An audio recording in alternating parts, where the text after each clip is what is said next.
வாழ்க்கையில் எல்லாவற்றையும் விட கொடியது எது தெரியுமா? பசியல்ல, வறுமை. சாணக்கியர் கூறுகிறார், ஒரு மனிதனுக்கு அவனுடைய அறிவு, அழகு, குலம் எதுவாக இருந்தாலும் கையில் பணம் இல்லை என்றால் உலகம் அவனை ஒரு சவமாகவே பார்க்கும். இன்று நாம் சம்பாதிக்கும் பணம் எப்படி தண்ணீர் போலச் செலவாகிறது. ஏன் நம்மால் ஒரு தொகையை சேமிக்க முடிவதில்லையா? வறுமை என்பது ஒரு மனிதனின் சுயமரியாதையை கொன்றுவிடும். நீங்கள் எவ்வளவு நல்லவராக இருந்தாலும் உங்களிடம் பணம் இல்லை என்றால் உங்கள் சொல்லுக்கு மதிப்பு இருக்காது.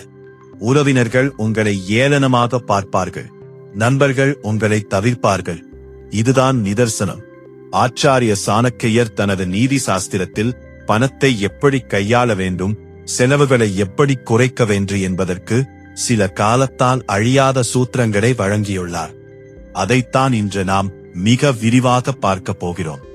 கையில் பணம் வரும்போது அரசனாக வாழ்வதும் மாதம் முடிவதற்குள் அடுத்தவர்களிடம் கையேந்துவதும் உங்கள் வாழ்க்கையாக இருக்கிறதா? சம்பாதிக்கும் பணம் எங்கே போகிறது என்றே தெரியவில்லையா?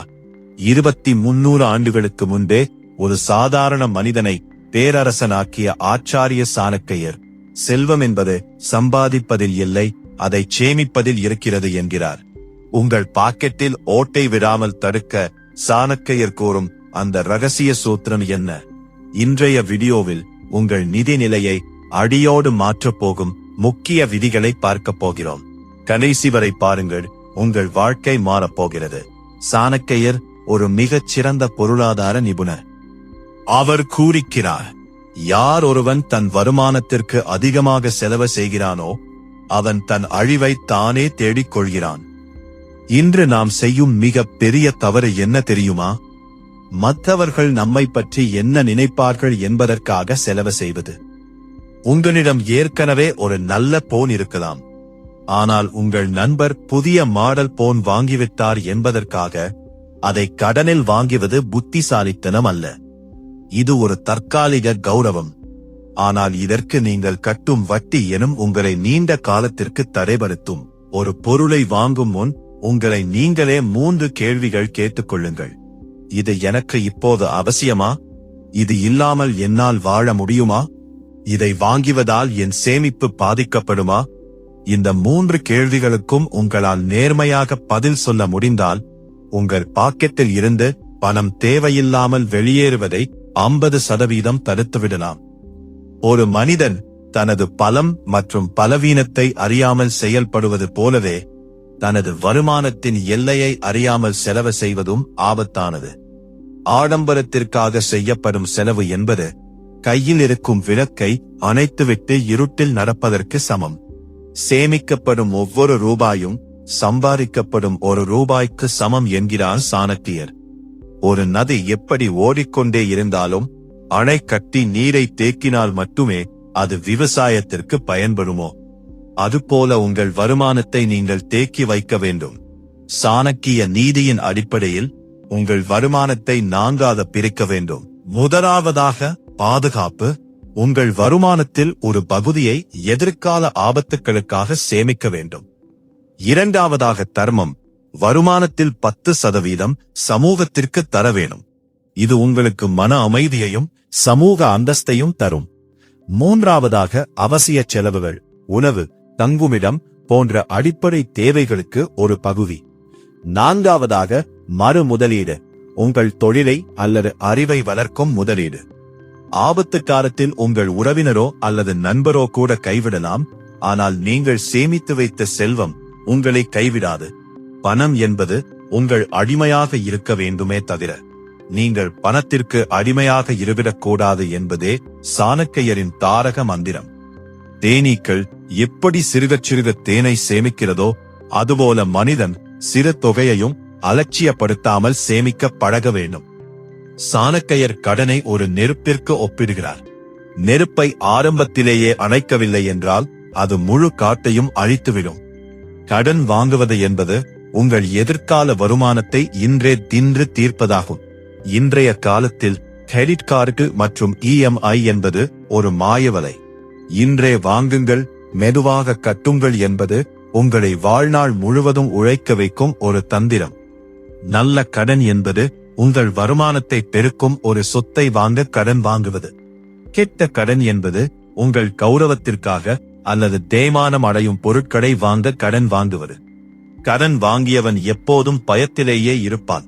அந்த பயம் அவனது சிந்திக்கும் திறனை மழுங்கடிக்கும். எனவே உங்கள் தேவைகளை குறைத்துக் கொண்டு கடன் இல்லாத வாழ்வை வாழ்வதே உண்மையான சுதந்திரம்.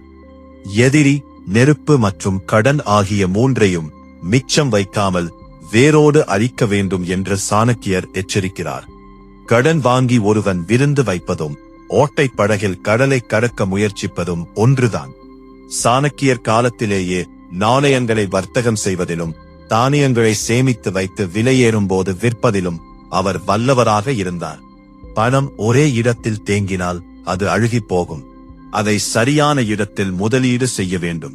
முதலீட்டு விதிகளில் மிக முக்கியமானது தெரியாத தொழிலில் இறங்காதே என்பதுதான்.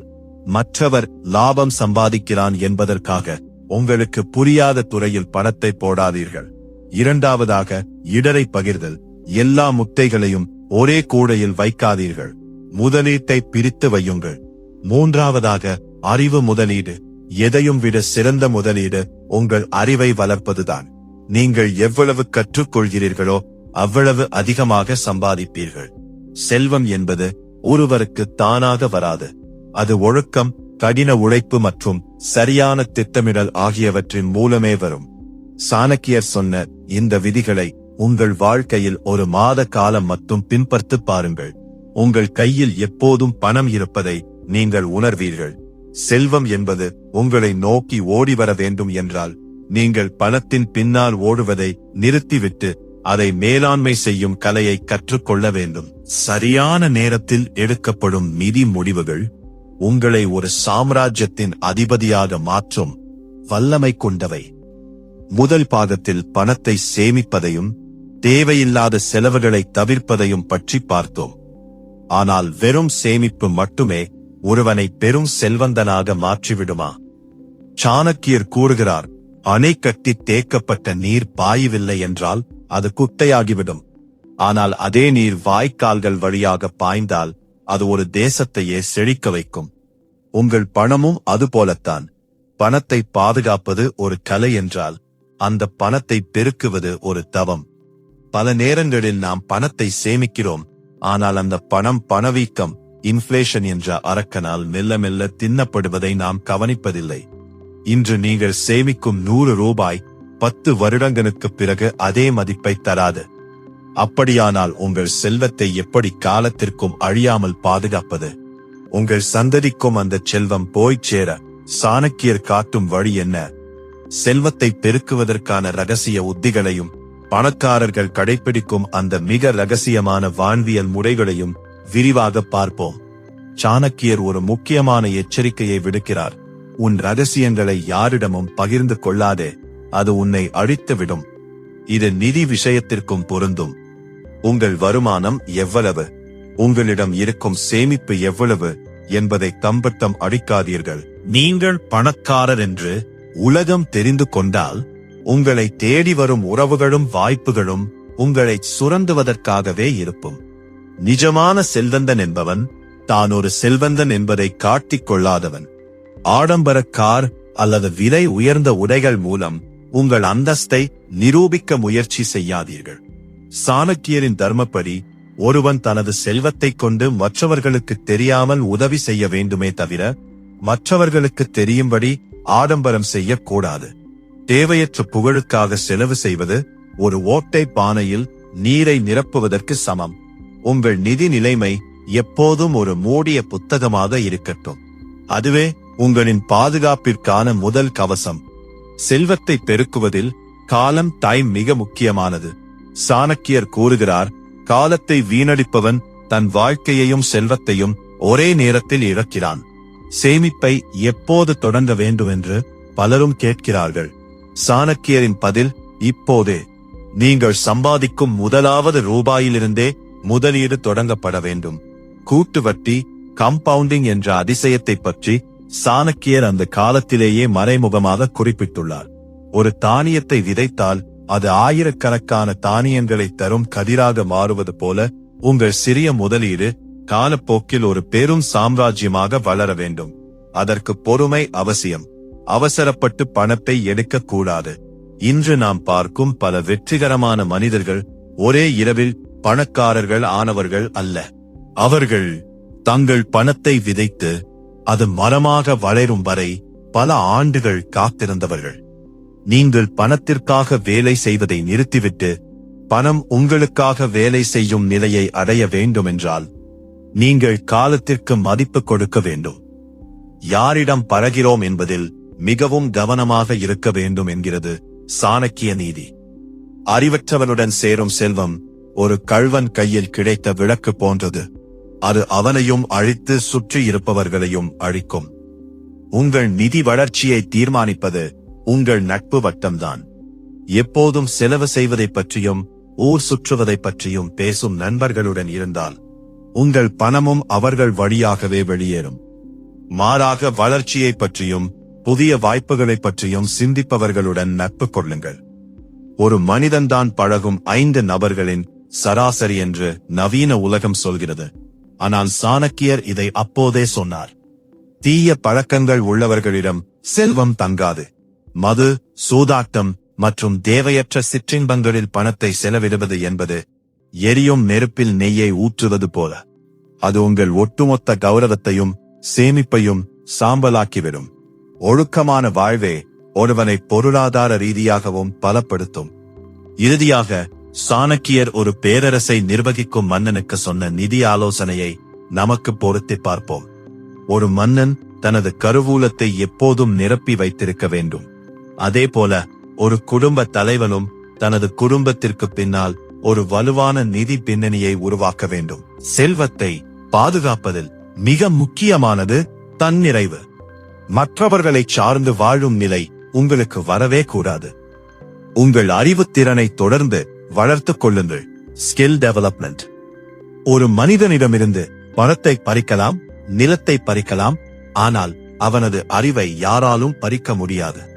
அந்த அறிவே மீண்டும் அவனுக்கு செல்வத்தை சேர்த்துக் கொடுக்கும். சாணக்கியரின் இந்த 2 பாகங்களில் நாம் பார்த்த விஷயங்களை சுருக்கமாகச் சொன்னால், எளிமையாக வாழுங்கள், ரகசியமாக சேமித்து முதலீடு செய்யுங்கள், காலத்திற்கு மதிப்பு கொடுங்கள், நல்லவர்களுடன் பழகுங்கள்.